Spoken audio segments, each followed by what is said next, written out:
Peace world. Thanks for pressing play on another Pay Me No Mind Sports and Entertainment Morning Wood clip.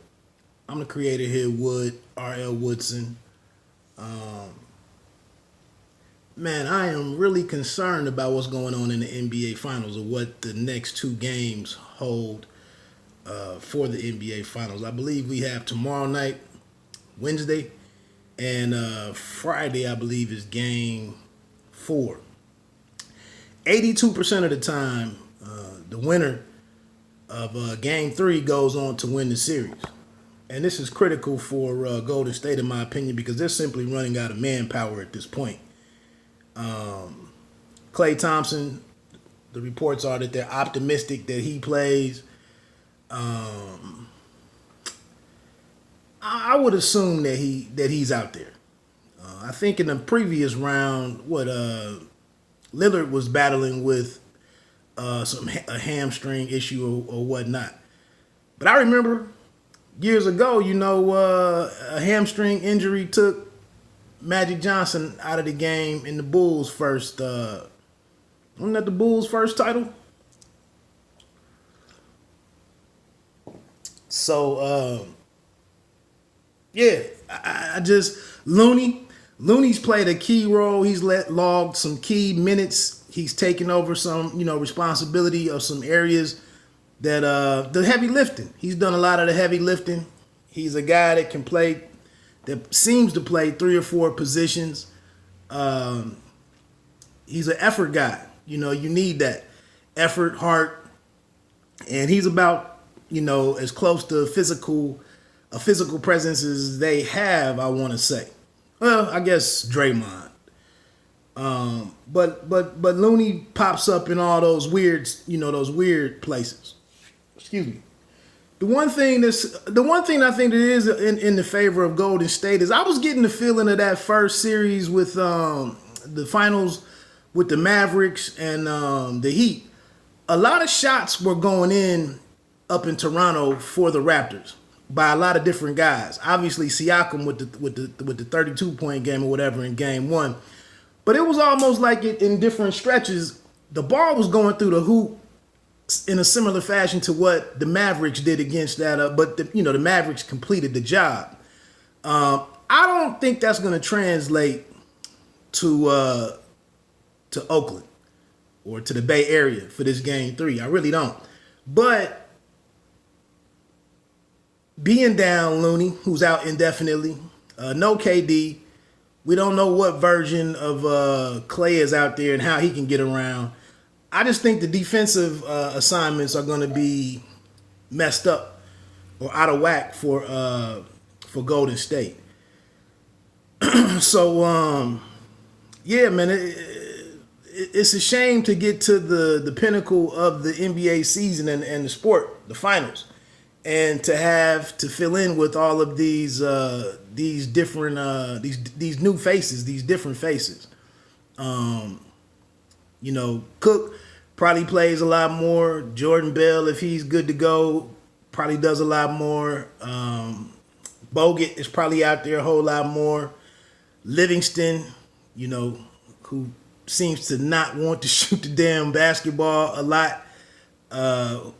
And I mention that because he's a guy, a couple of rings ago, I felt like he came in and his offensive contribution, him using his length in the paint and getting maybe 8 to 12 points in a game or two.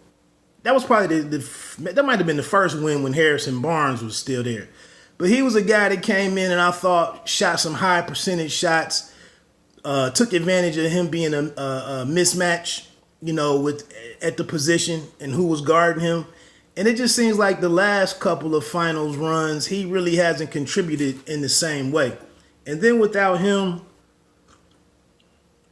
looking to shoot the ball, without him doing jab steps, looking to score, he just seems like a self-check now that, you can a guy can stay in front of him, but I mean, you can, he just doesn't seem to be a threat to score anymore. And I think that's unfortunate. And he could, and now could be the setup, be the perfect setup for him to actually look to put the ball in the basket a little bit more. Steph, I would expect though, that's the one thing with going back to in this game. Did I say game 2 a while ago? In this game 3, I would expect most of the Warriors guys, the others, as I guess is the phrase being used now, the others should step their game up, much in the way that the Toronto Raptors others did up in the 6. It'll be interesting to see if Lowry is such. 10 points is a hard ask for Lowry in the playoffs. I mean, he either has it or he doesn't. That's just what happens with him in the playoffs. I don't know what's going on, but Gasol, they need a good 12 to 15 from him most likely, and we'll see. I'm just concerned about the ratings, the interest in the series from here on out. If none of these big guys can go, what do we get in terms of the quality of what's on the court? Even though it's probably it's likely a 6 or 7 game. It's likely a 7-game series in my opinion at this point. And then another thing, last point, with these extra guys having to do so much more, and with the Warriors playing so much basketball compared to most other teams over the last 4 or 5 years, is the usage just going to become an issue, and we see some more injuries, some other guys breaking down, because now these guys are going to have to play more minutes, most likely, at the worst time of the year in terms of, posing a threat to, the health and well-being of some of these guys. So, a lot of interesting things going on here, but not interesting things that might result in better basketball, unfortunately. Very last point. I continue to look at this, just kind of the little detail stuff I kind of pay attention to. Jordan Bell was in the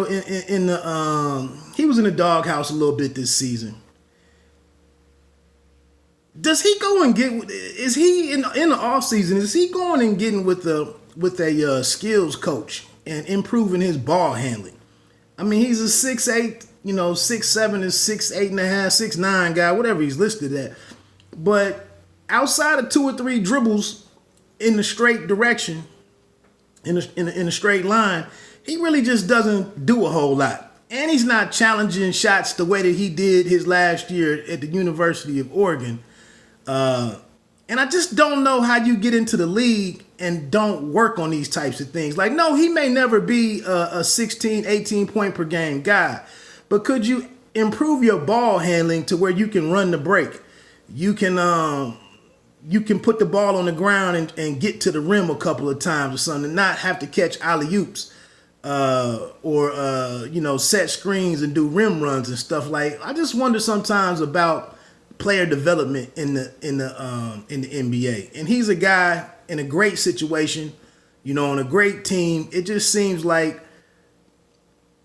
and we see these videos from a guy like Anthony Davis, a 7-foot guy who has he played guard in high school, I believe.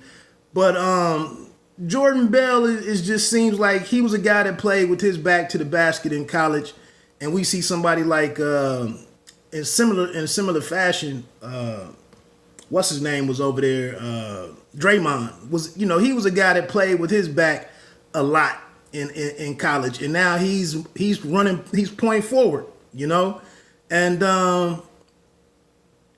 I just don't know how you get in the league and you don't branch out and develop more skills and find other ways to contribute and be a bigger factor. That's just my observation. Hey, look, man, let me get on out of here. Have a great day. As I always say, man, you don't have to be great to start, but you have to start to be great.